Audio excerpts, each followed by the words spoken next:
Welcome to Black Creatives in Liminal Spaces, where host Khadija Ali-Coleman dives deep into the intersectional worlds crafted by Black visionaries. This podcast is a vibrant tapestry, weaving together the arts, science, education, technology, and beyond. Join us for enlightening conversations that uncover the innovative ideas and unique perspectives of Black creatives who are not just dreaming, but actively reshaping our world.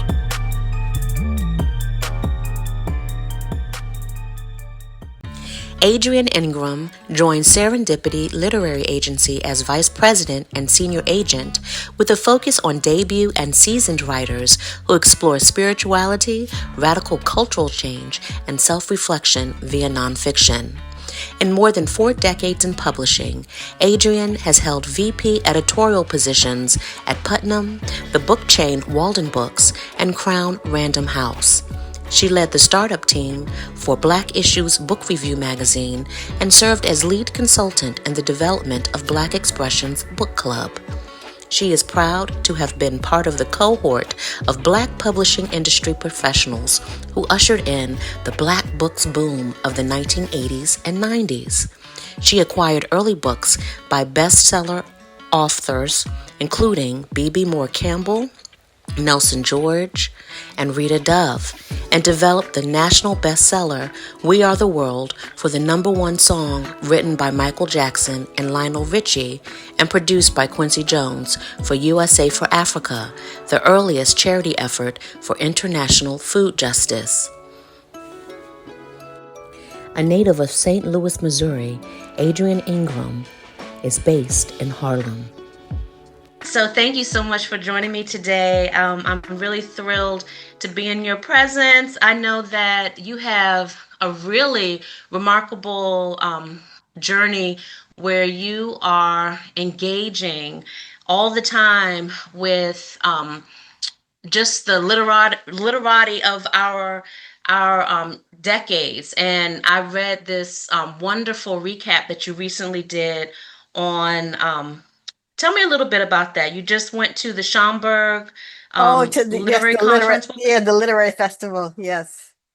So, Yes, and you just did such a you gave such a great review of it, but that is what you do. You are among writers. You are part of this literary culture that we have as a community. And I would be interested if you can just let our listeners and our viewers know. Tell us a little bit about how you actually got into becoming a literary agent. oh my goodness. Well, first I should thank you for inviting me. It's an honor to be talking to your group. I love what you're doing. Well, thank Um, you. let's see, how did I become a literary agent? I've actually been in publishing for a long time. I started in the publishing industry in 1980. So that Uh, explains the gray hair that I've been doing this a long time. Um, and I came up the editorial route. I was a publisher and I began to do some representing of clients about 20 years ago okay. because I wanted to help new voices find their way into the publishing business, and it was tough. And a young writer, I think she was then in her early 20s, asked me if I would represent her. And she's now, I'm not going to say who it is, but she's now quite well known. She's done very well for herself. But I said, okay. Mm, And I realized that working with new writers was a love. I only did it mm, on the side. I still did work for publishers as my main gig, but I started mhm. representing some first-time authors on the side. And I only wanted to work with first-time authors. In fact, a friend of mine who Why's was in that? because I wanted to give new voices an opportunity. Mm, I found myself working more and more with seasoned writers, some of them bestsellers, and it, while it was great, it didn't feel that need in me to see new voices, work with new authors. There's something about it's like a midwife maybe having helping a woman have her first baby. It just feels it's really special like that. And in fact, That is so, my that's friend so said, you, coincidental that you even say that. I used to have a brand called The Creative Midwife where I actually was helping people birth their books. That's so uh, amazing. So I yeah, totally understand what you're yes, you saying. get it. Yeah. And a friend of mine that was an experienced literary agent said you should call your business the rough side of the mountain Inc. Like the spiritual, I'm climbing the rough side of the mountain. But I just enjoyed it and I still do. Even though now You I know, don't just work with first time authors, I work with a wide range right, of authors, but I love the right. developmental portion of it. The helping helping authors live their dream. Well, I have to tell you and give you your flowers. When you say that you started in the 1980s, we need to understand that this is really when we saw people like Toni Morrison moving from being an editor into her own as a writer. And it really was because of people like you and those few Black faces that were allowing, seeing the work of Black writers and giving them some entrance into to even consider publishing and having their work published and possibly breaking through where they could be read by greater audiences and not necessarily have to rely solely on self-publishing or small presses. And so you have seen where we've been to where we are now. And I would love to know who are some of the voices or what are some of the changes that you've seen that have really evolved within this evolution of publishing of Black voices. Is there any change or anything that stands out in particular? Any writers in particular? Oh my goodness, I'd say every writer who's been um, on the bestseller list in the 90s until now, ones that have spoken out for their communities. I mean, there's Walter Mosley. Goodness, B.B. Moore Campbell was an author that I worked with. Terry McMillan was a touchstone author. So those writers really, and many others, created what was then called the Black Books boom. And that was the late 80s and the early 90s. And I'm glad you're highlighting the editors because there was a cohort of editors who really made that possible. People like Cheryl Woodruff, who founded One World, um, Carol Hall, who was at Wiley. There was just, I'm sure I'm forgetting some really important ones. So, but charge it to my head, not to my heart. But there were a lot of not a lot, but a good handful of editors that were doing our best to open the doors for Black writers, and not just editors. There were people in marketing and sales. Uh, there was a whole community of Black people in the publishing industry that made that possible. Thank you for bringing that up because, I think that is often overlooked. The designers, the marketers, who are helping with the whole process of getting that book from the author's mind to the shelf. And so I appreciate you bringing them into the room. I do want to focus because our teaching is actually around this theme of writing for liberation and liberation being this specific emphasis on writing, whether fiction or nonfiction, poetry, memoir, what have you, but really speaking truth to power, recognizing the need to bring equity into spaces. And I really wanted your thoughts as an editor. And being that most of the people that will be watching this during our teaching are going to be writers who want to be able to speak truth to power, be honest and authentic in their writing practice, but really conditioned a lot of times to be withholding, particularly if their work isn't necessarily palatable for white audiences. I would love it. I would love it for, as you know, as an agent, as an editor. You've worn all the hats.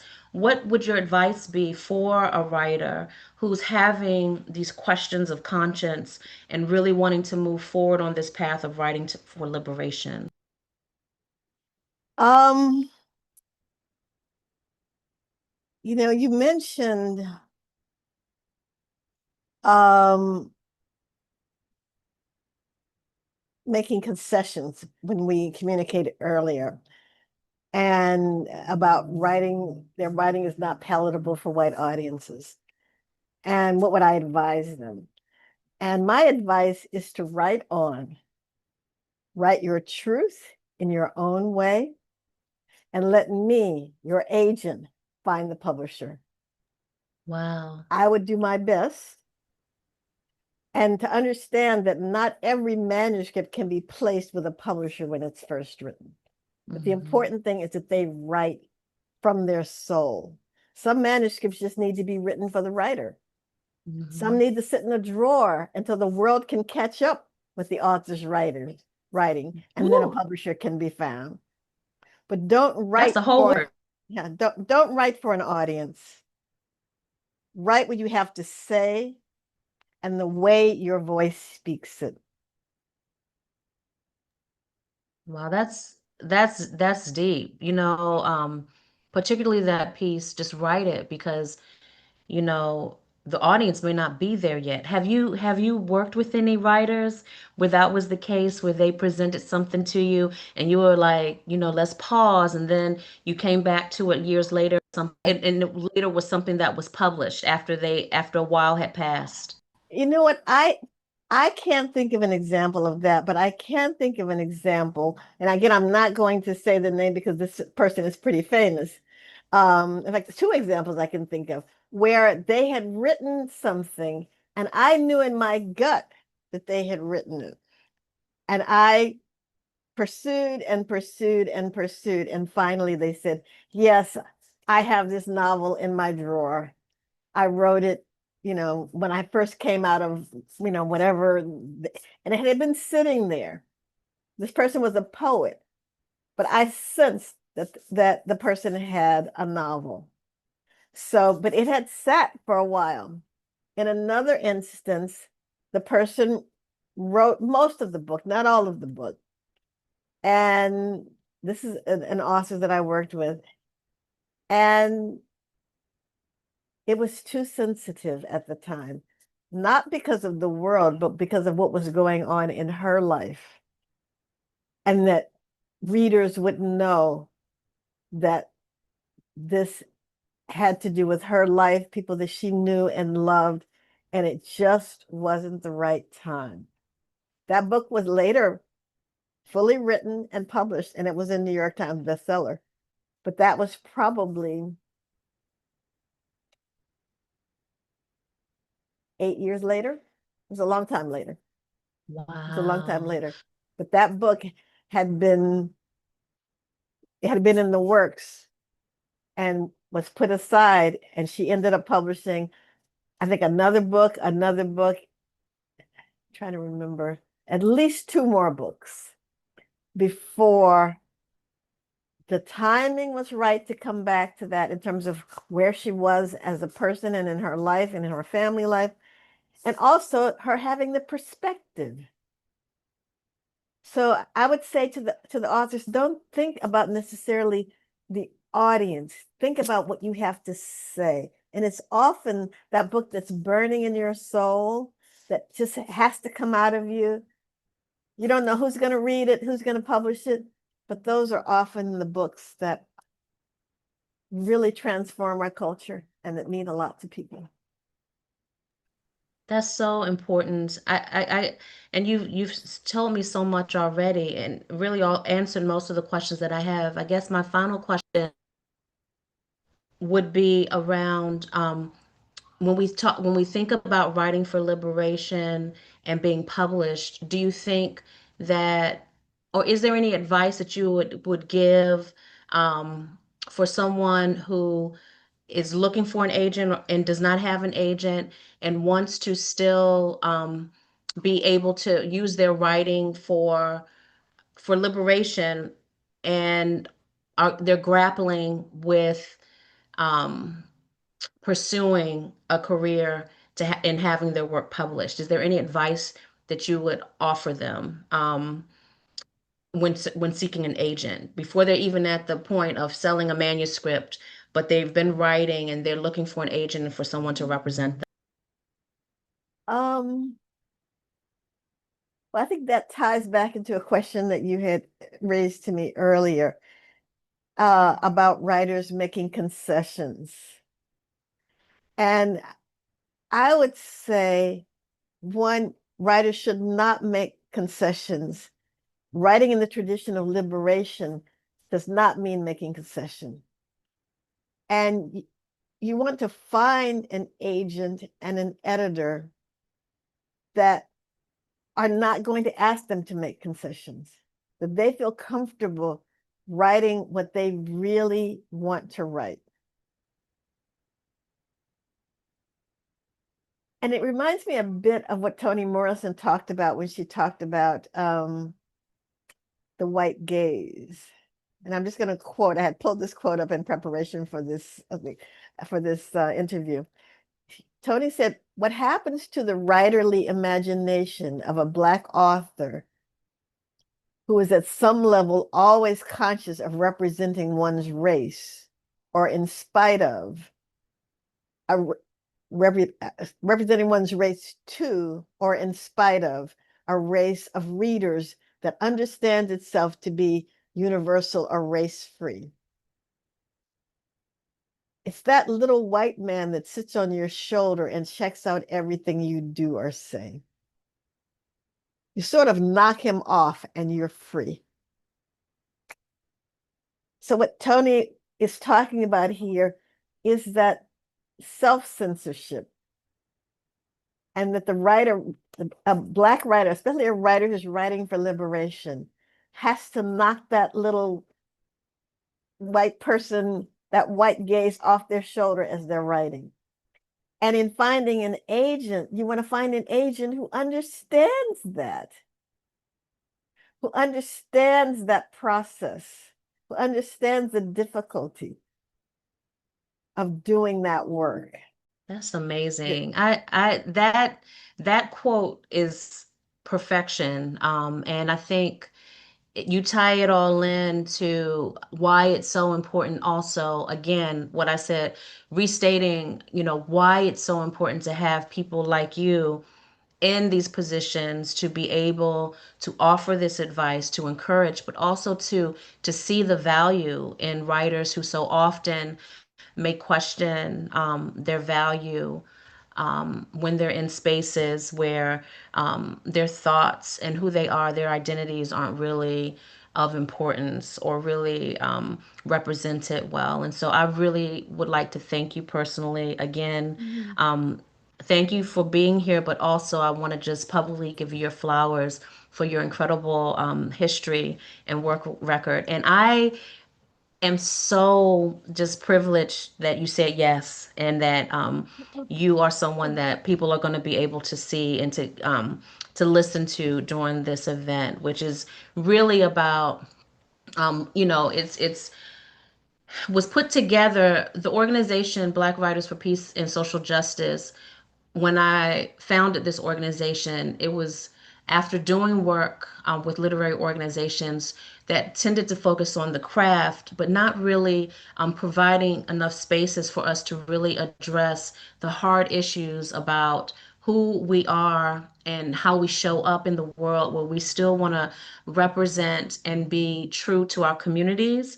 And so often there's in conflict with what we do professionally and how we just make a living and are able to support ourselves and our family. And so these types of conversations give us guidance to let us know that these two things don't often have to be at odds, that we can find a way, there is precedent, and that there are people there who are still with us who can tell and to assure us that it is possible. So I thank you so much for just blessing us with your voice, and for people to see your face and to, hopefully reach out to connect with you, or if they see you at an event, they know who you are, and can really respect what you've done for our literary community. So thank you.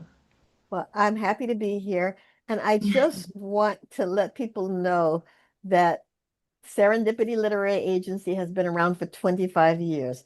I've only been Yes. there a short time, but there Mhm. is a cohort of agents, Serendipity Lit being key among them, that are working to bring Black writers to a wide audience. This is not Absolutely. a fad for us.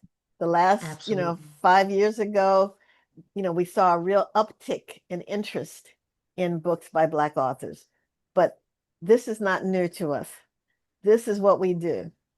And we've Yes. been doing it for And shout decades. out to Brooks. Shout out Yes, to Regina Brooks, the owner, the founder of Serendipity, who is yes, definitely doing incredible work um, behind the scenes as an agent, with just really using her platform to bring equity into these literary spaces. And it's just a pleasure to see yes. how her work continues to blossom, and how she brings people like you into the fold to really continue to do the work that's really necessary. So thank you again. Thank you for bringing Serendipity's name into the conversation so we can acknowledge that as well. All right. Well, Thank it's a you. pleasure being here, and just keep doing what you're doing. Oh, thank you.